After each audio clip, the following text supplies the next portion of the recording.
I'm Swami Devarshi, and it's my joy to be sharing this satsang this evening live from our Guru Prem Ashram in Gurgaon, Haryana.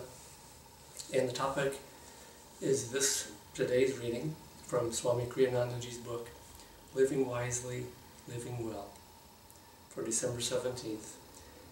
As you wash your body daily, so also, before going to bed in the evening, cleanse your heart of all impure desires and attachments. Free your mind of wrong thoughts, and offer yourself into the clear stream of divine bliss. Offer yourself into the clear stream of divine bliss. This week's satsang, we have some very practical advice that we can literally take to bed with us as we go to sleep this evening. I have personally found this a really very, very helpful practice, what Swamiji recommends here, which is simply find a way as you're falling asleep. And in fact, I do it as the very last conscious thought as I'm lying in bed, to give all my worries, all my thoughts, all my cares, any hurts or any feelings of attachment, desire, fear also, and just let it all go and just give it back. For me, I just offer myself at the feet and onto the lap of Divine Mother and say, I'm yours, take me home. And I am literally ready every night to leave the body and to be taken home, or, as usually happens, in fact every morning so far, to wake up and to be free again, to start a new day with no baggage that I've carried from the past. It's a wonderful practice. It's interesting how Swamiji describes this as entering into the clear stream of divine bliss. Because divine bliss is not something that we acquire or that we achieve after a great struggle. It's a stream. And I think Swamiji's analogy of a stream is very similar to what many saints, and Swamiji has also used this analogy of how we receive and enter into the state of divine grace. So many great saints, a few at least, have described divine grace as a flow that you enter into, and they've used the analogy of a river. When we are on the banks of the river and we're trying to go downstream to the ocean, if we stay on the banks, we slog through the mud and trees and brush, and progress is very, very slow. But if we start to swim out into the river, we start to feel the currents of the river, weaker on the edges of the banks, much stronger further out. And if we make the right kind of effort and swim very hard out to the very center of the river, where the current is very, very strong, we're carried very quickly and easily into the ocean through the current of this river of divine grace. And in a way, that's a very good analogy, because the spiritual path is one that combines our own effort, spiritually, meditation, selfless service, kindness, non-attachment, all these things. And when we do it in the right way, especially with a sense of devotion and self-offering, we start to go further and further out into this river of divine grace. It's also the river of divine bliss. And so as we let go, in a sense, of everything that's holding us on the bank, our fears, our attachments, our worries, our hurts and angers, our pains and health and success and failure, all of these delusions on the screen of duality that our Guru Yoganandaji described. If we let those things go, then we just start releasing automatically and freely, going further and further out into that river of bliss, of divine grace. And so what Swamiji is saying here is that it's just a beautiful practice every single night. And again, do this as you're actually laying down as your last thought, is just lie on your back and say, I'm yours, Mother, take me home. I am yours, free me, and offer yourself into that river of divine bliss, of divine grace.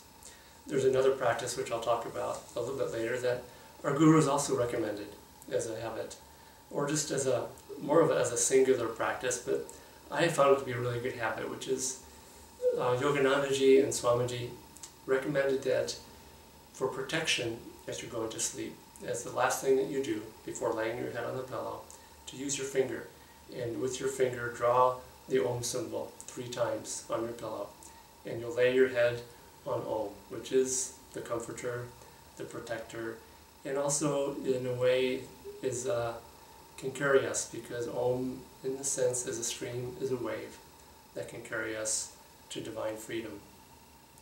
But I'll talk about some other ways that we can work with this practice of letting go every night.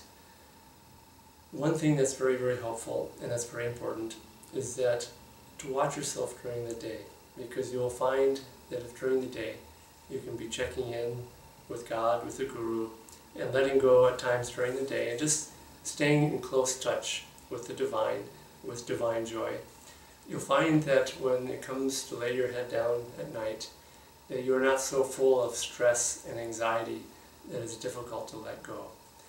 Swami Kriyanandaji used to tell a funny joke years ago, and it's sort of a dumb joke, but I'll tell it anyways because it really highlights this idea of keeping that connection to God very close all day long. The story goes that the Prime Minister of Israel, he was visiting the United States President in the White House, and he was there on some very important talks, and he saw 3 phones in the Oval Office where the President works. One was just a regular telephone, the other one was a red telephone with a red light on it, the other one was a white phone. This was in the old days when phones were not cell phones but actually had cords and things going into the wall. And he asked the President, well, what are these 3 phones? And the US President said, well, that first phone is just a regular phone for making ordinary phone calls. The second phone, that's the hotline to Russia, that red phone, in case problems arise, we want to be able to smooth them over as quickly as possible before it escalates. And that white phone is a direct line to God.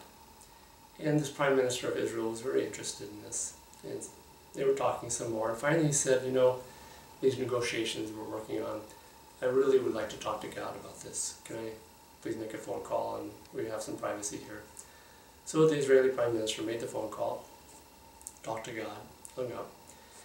President of the United States came back, and Prime Minister of Israel said, well, I made my call, how much was that call? And the President said, well, that was a call to God, and this is an expensive phone call. That was $3,000 for that phone call. And the Prime Minister said, okay, and he paid it.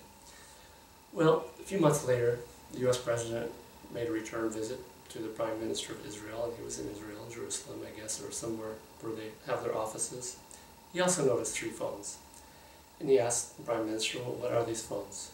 And he said, well, that ordinary one is just a regular phone for making calls. That red one is to the Palestinian Authority in case we have problems between the Israelis and the Palestinians. And that white phone, just like yours, is a direct line to God. And so they held their negotiations, and finally the US President said, you know, I think I would like to talk to God about these issues we're dealing with. And so the Prime Minister left the room. The President made his phone call to God. The Prime Minister came back, and the President said, okay, how much do I owe you for that phone call? And the Prime Minister of Israel said it was 25 cents for that phone call. He said, you see, over here it's a local call to God. And so the point being that everyone thinks God is very close wherever they live. But in fact, if you spend your day not pulling yourself further and further away from God and keep God very close, when it comes to the end of the day to do your meditation, to do your prayer, it's not a long distance call to God.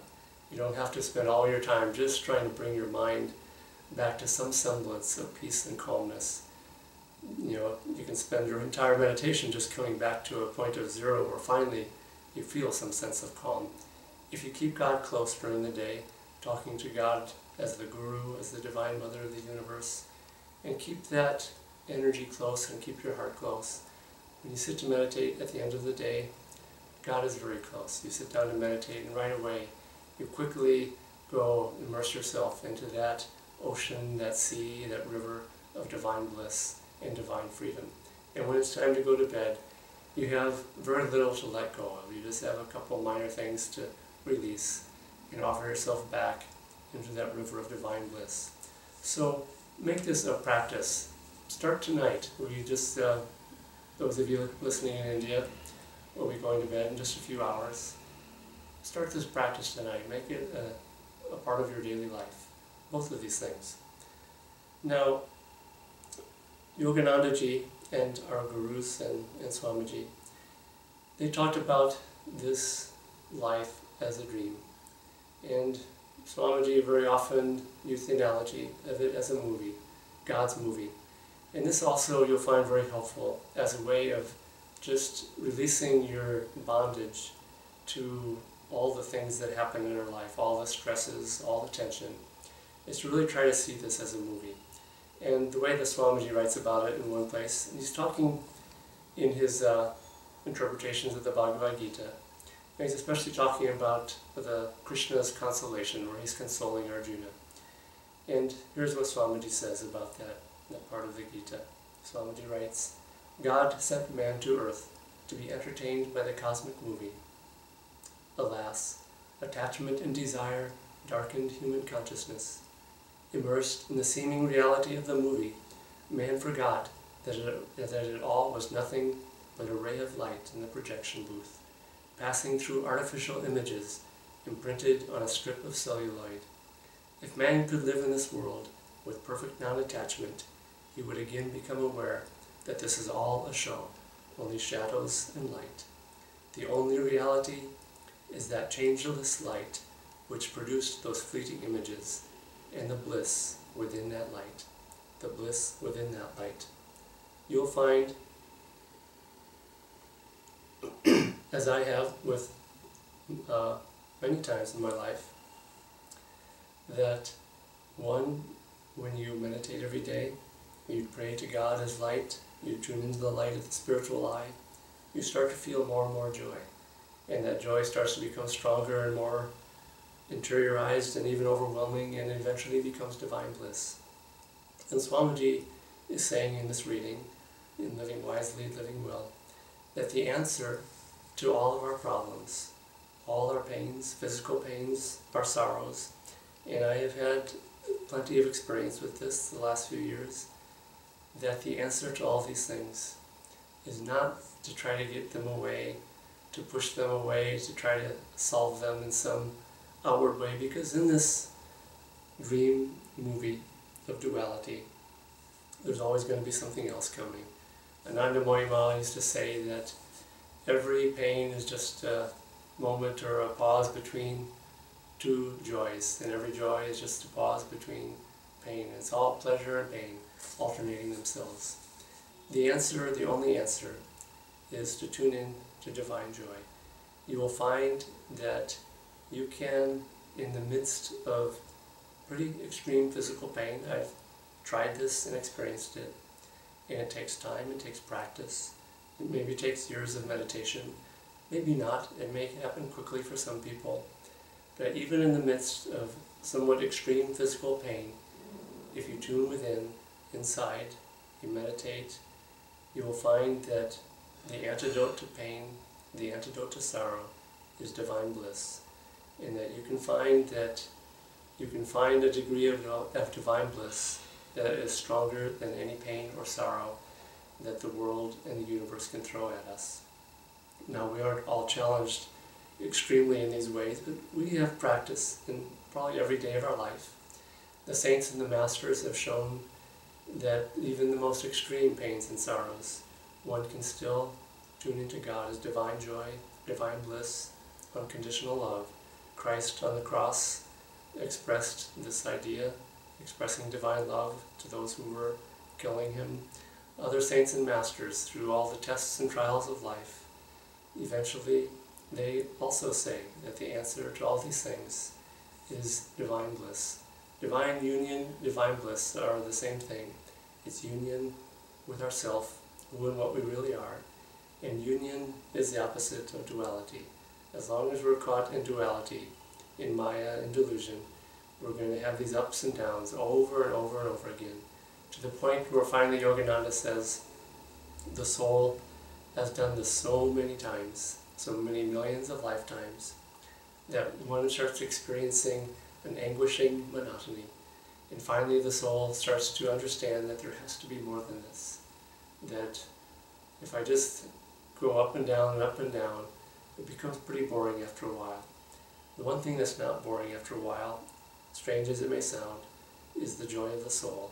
It becomes, as Yogananda said, it's more intense than millions of pleasures all combined in one.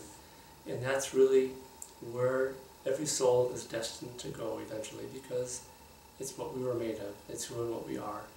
And so why not get on with it and get away from this world of suffering and delusion that Krishna advised his great disciple Arjuna.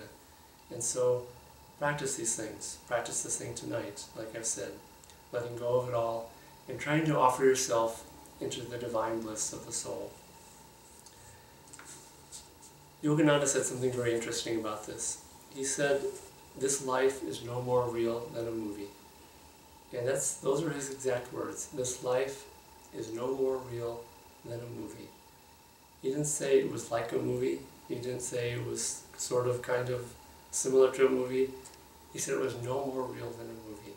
Think of the last movie you saw, how unreal it was, and you could see how unreal it was. Yoganandaji was saying that this life is no more real than that. Meditate on that, and try to understand that, and try to realize that in the midst of the ups and downs of life. In the Bhagavad Gita, Krishna says to Arjuna in chapter 10, stanza 20, O Gudakesha, conqueror of sleep, Arjuna, I am the true self, dwelling in the heart of all creatures. I am the beginning, the continuation, and end of their existence. And Swamiji says about this passage, his interpretation, in addressing Arjuna as the conqueror of sleep, Krishna implies that the highest truths can only be known when one has fully wakened from the sleep of delusion.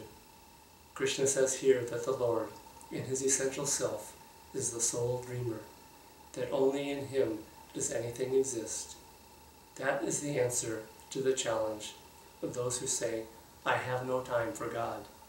To that all too common objection, Paramhansa Yoganandaji often answered, and what if God had no time for you?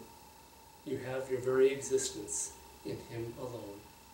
And so Yoganandaji, Swamiji, said these words very often, that we simply have to awake from this cosmic dream.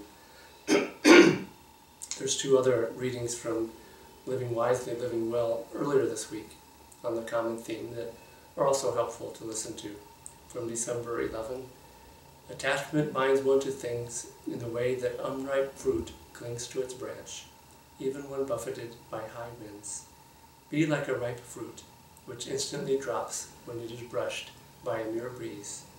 At the slightest hint of adversity, remember God and release your grasp on the tree branch of delusion.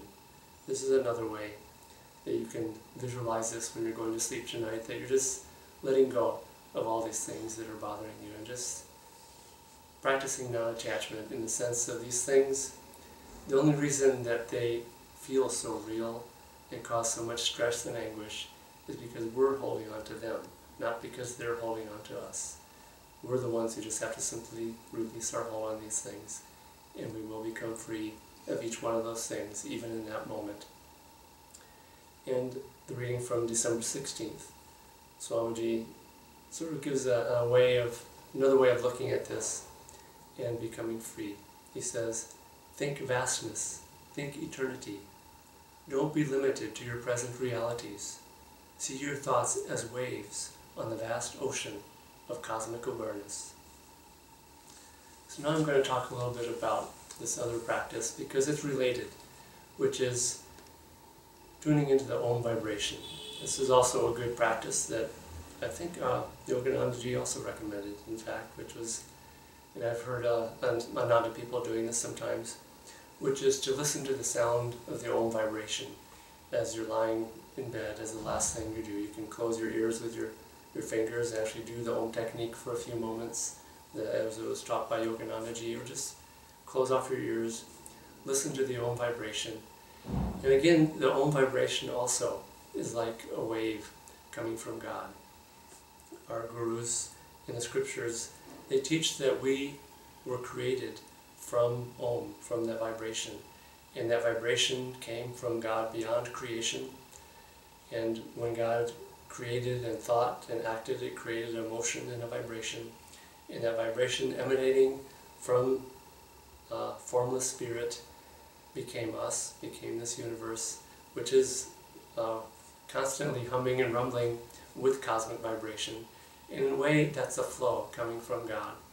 And so when we tune into the flow of Om, like a river going back to God, just by tuning into that Om vibration, in the godly aspect of that Om vibration, going back to our Creator, we get caught up in that wave, and it carries us back the very same way that we came out. And so tune into Om vibration as you go to bed, and also practice this thing of writing the Om symbol 3 times with your finger on the pillow. Also in the Bhagavad Gita, chapter 7, stanza 8, Krishna says, "O son of Kunti," the quality of dispassion is what he's referring to, "I am the fluidity of waters. I am the light of the moon and the sun. I am Pranava, Om, in the teachings of the Vedas. I am the silent roar of cosmic sound in the ether, in the subtle vibrations of space." And so Krishna, Lord of the universe, is saying that he is Om, he is cosmic vibration. And so by listening to Krishna's flute in one way, which is a very good analogy, referring to one of the chakras and the sounds that the chakras made, but it's the aspect of Om. By listening to Krishna's song, that cosmic, beautiful melody of love, of infinite joy, by listening to that cosmic vibration, we get carried back to the one who created us. When you listen to these things, listen with a sense of devotion and reverence, not just listening for some impersonal sound, because that sound is not just impersonal. It is the sound of love, it is the sound of bliss. And when we tune in with that reverential, devotional attitude, we start to really tune in with our intuition, not just with the physical ears. And it is with intuition that we really hear the deeper aspects of Om vibration and also of divine bliss. It is felt with intuition, which Yogananda described intuition as deep, calm feeling, which comes when the heart is open and we become very still in meditation. Swami Kriyanandaji also talks about this Om vibration in his book, Demystifying Patanjali. And in Book 1, stanza 27, "The expression of Ishvara is the hidden sound of Om." And Swamiji explains this. His book, Demystifying Patanjali, is really a very, very different approach to Patanjali, because he tries to make it very practical and understandable. And Swamiji writes, "Several of the translations I have consulted call Om the mystic sound. I do not believe Patanjali would have used that word. In fact, the Sanskrit word pranava, used here, means the cosmic sound of the universe.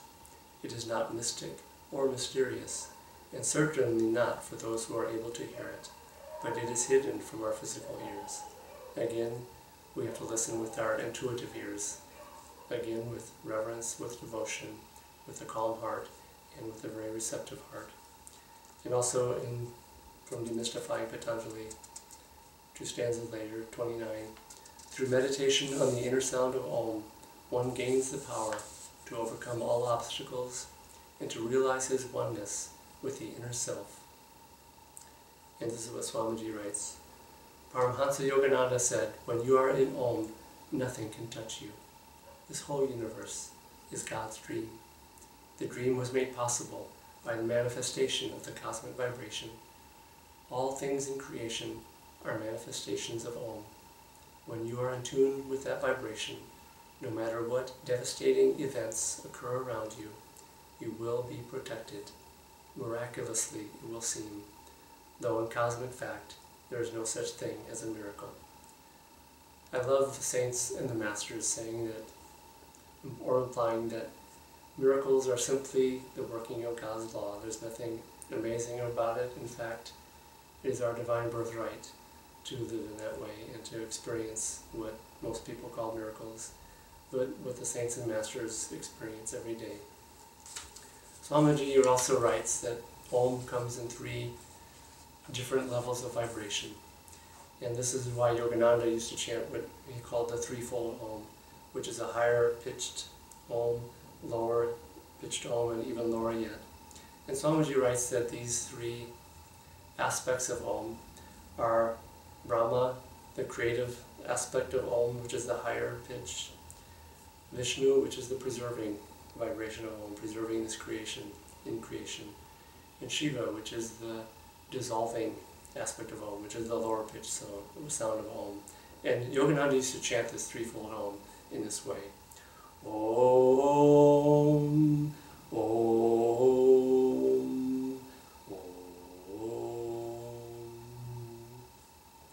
And that's the three higher pitched, medium pitched, lower pitched. Swamiji gives a very interesting analogy about another way to look at this that makes it more real to our minds. He says it's like a car engine. And when you first turn on the key in the ignition, there's a higher pitched sound as the engine starts.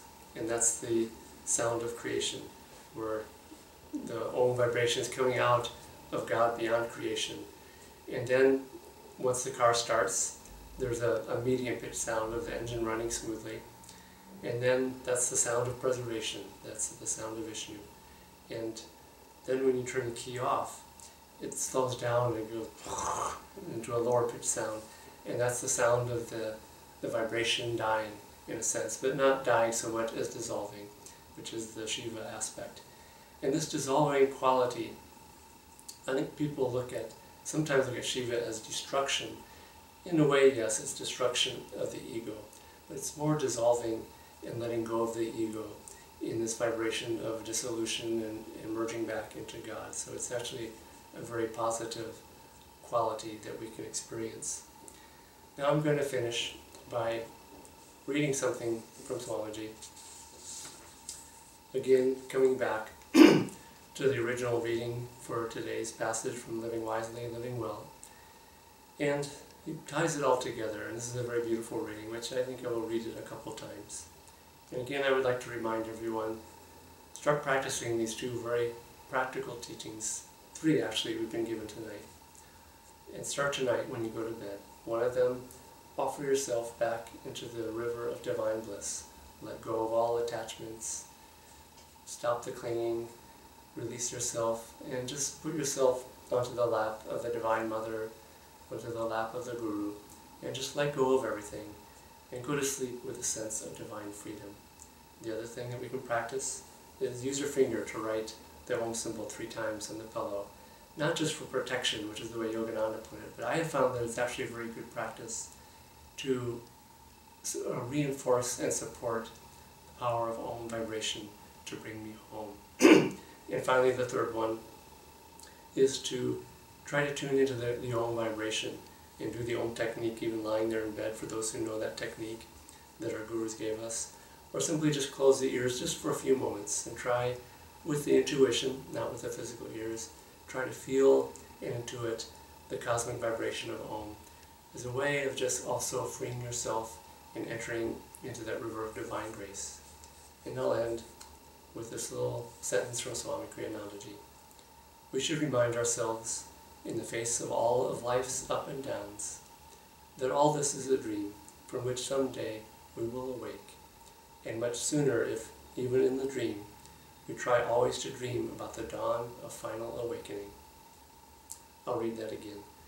We should remind ourselves, in the face of all of life's ups and downs, that all of this is a dream from which someday we will awake, and much sooner if, even in the dream, we try always to dream about the dawn of final awakening.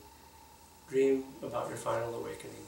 Keep that very close. It's much closer than you think, and you can go home very, very soon. Om Shanti Shanti Shanti.